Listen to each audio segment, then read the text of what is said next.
Всем привет! С вами Академия Покера, и сегодня мы подробно разберем биографию живой легенды, самого результативного русскоязычного игрока и просто хорошего парня Никиты Бадяковского. Сегодня Никита занимает 9-ю строчку в списке самых выигрышных игроков среди всей планеты. Его результат 42 миллиона 800 тысяч призовых. На минуточку, Негриану, который начал карьеру намного раньше Никиты, имеет чуть больше 50 миллионов призовых. Кажется, что для выигрыша такой суммы нужно минимум несколько сотен раз попасть в призы или выиграть турнир. Отнюдь свои миллионы Никита заработал всего за 130 ITM, и это мы считаем его скромной заносы в Киеве. Но обо всем по порядку. Итак, вы наверняка уже подписались и кликнули на колокольчик, чтобы не пропустить новые видео, а значит полностью готовы к просмотру. Поехали! Покер-рум, покерок. Большое поле турниров. Еженедельный фри-ролл $150. Бонус 100% на первый депозит и, конечно же, встроенный хат. Больше информации в описании под видео.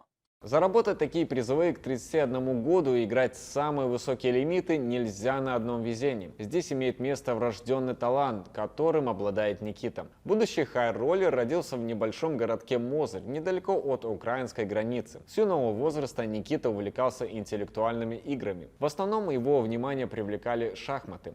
Он успешно выступал в разных турнирах и даже выходил на национальный уровень. Небольшое отступление. В шахматы Никита уже давно не играет, а его рейтинг FIDE находится на отметке 2171 в классику и 2071 в блиц. Понимание того, что шахматами нельзя заработать много денег, пришло в раннем возрасте. Поэтому Никита стал смотреть в сторону более азартных увлечений. В 15 лет он увлекся спортивными ставками, где также преуспел, и даже неплохо управлялся с игровыми автоматами. Однако и эта затея показалась будущему хай-роллеру не сильно плюсовой. И наконец, в 16 лет Никита открыл для себя покер и узнал о мировой серии ВСОП. С этого и началась карьера покериста, а главной целью стало сыграть в браслетном турнире в городе грехов. Так как играть за живыми столами Никите еще не позволял возраст, он зарегистрировался на PokerStars, указав никнейм, который сегодня известен практически каждому, кто увлекается покером.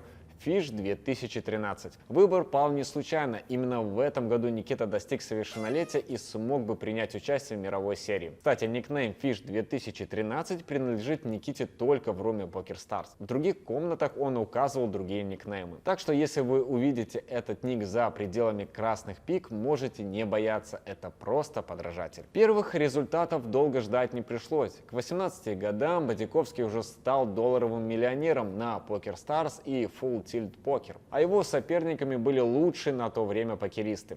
Да, это было не совсем законно и была конфискация выигрыша без бана аккаунта, но каждый третий успешный покер-про начинал играть еще до совершеннолетия. Как только Никите стукнуло 18 лет, начались первые вылазки за столы живого покера. Логично, что в это время выбор пал на Украину, там часто проводились разные серии, а путь не занимал много времени. Приехав на свой первый РПТ в Киеве, Бадяковский показал неплохой результат. Финальный стол, 4 место и $5500 призовых. До 2013 года Никита является постоянным гостем на сериях в Киеве и Одессе. Без малого за 3 года он смог выиграть $115 тысяч, и это не считая его заносов в онлайне. Забавно, но в Украине PokerPro не удалось завоевать ни одного титула. Его лучший результат — 2 место на том же РПТ. Убедившись, что его игра достойна более высоких лимитов, будущий PokerPro начинает покорять остальной мир и делает это невероятно успешно. Если смотреть на статистику Бадяковского по попаданию в призы, это может показаться странным для тех, кто не знаком с его биографией. До 2013 года Никита играет турниры не дороже $2000, затем пропадает на 2 года, а в 2015 году появляется на всех сериях РПТ и начинает дипранить турниры по $25 тысяч, $50 тысяч и даже $100 тысяч. Здесь и происходит переломный момент в карьере. Никита начинает играть только дорогие турниры на всех сериях, которые предлагают такие события. С 2015 по 2017 года он оформил 31 попадание в призы практически по всему миру. ЕПТ в Барселоне, в Монте-Карло, в Праге и на Мальте. Успешные выступления на азиатских сериях в Макао и даже победы в Австралии. С Австралией у Никиты связаны теплые воспоминания. Именно там в 2017 году на серии Easy Millions он одержал свою первую турнирную победу в оффлайне. Покер Про не пропускал этот фестиваль, пока казино, которое проводило серию, не закрыли. Организаторы помогали отмывать деньги преступникам из Макао. И, по слухам, даже сотрудничали с мафиозными кланами. Но это уже совсем другая история. Без Каневского тут не обойтись. Больше таких перерывов у Никиты не было. Он продолжил играть на высоких лимитах по всему миру. Карибы, Азия, Лас-Вегас, Корея, Макао, Европа. Покер Про играл везде, где собирался играть с пятизначными боинами. Но одна серия стала его любимой. Впрочем, как и у десятка других игроков, речь идет о Тритон. Серия Тритон Покер появилась в 2017 году. Мы уже рассказывали о ней, там играют исключительно дорого, а ее турниры привлекают как профессионалов, так и богатых любителей. Никита стал завсегдателем этой серии, не пропуская ни одной остановки. Именно там Никита оформил свой самый крупный выигрыш – $5,3 миллиона за победу в главном событии этапа с Чэньчжу. Чтобы понять его страсть к игре и великое мастерство, давайте взглянем на несколько месяцев из жизни Никиты из второй половины 2018 года. 15 мая победа на Тритоне в Черногории и $2,5 миллиона призовых. 27 мая, 4 место в Super High Roller Bowl в Лас-Вегасе и $1,6 миллиона призовых. 28 июля Deep Run на Тритоне в Корее и почти $600 тысяч призовых. 30 июля рекордный занос в $5,3 миллиона на том же Тритоне. 25 августа победа на ЕПТ Барселона в турнире за 100 тысяч евро. Призовые $1 912 000. В октябре Никита уже катал в Розвадове. В ноябре на Карибах, и список можно продолжать достаточно долго. Разумеется, такие успехи не могли остаться незамеченными, и в 2019 году он стал амбассадором покерной комнаты Party Poker. Роль Никиты была скорее медийная, он появлялся за столами с соответствующей нашивкой и не пропускал брендовые серии.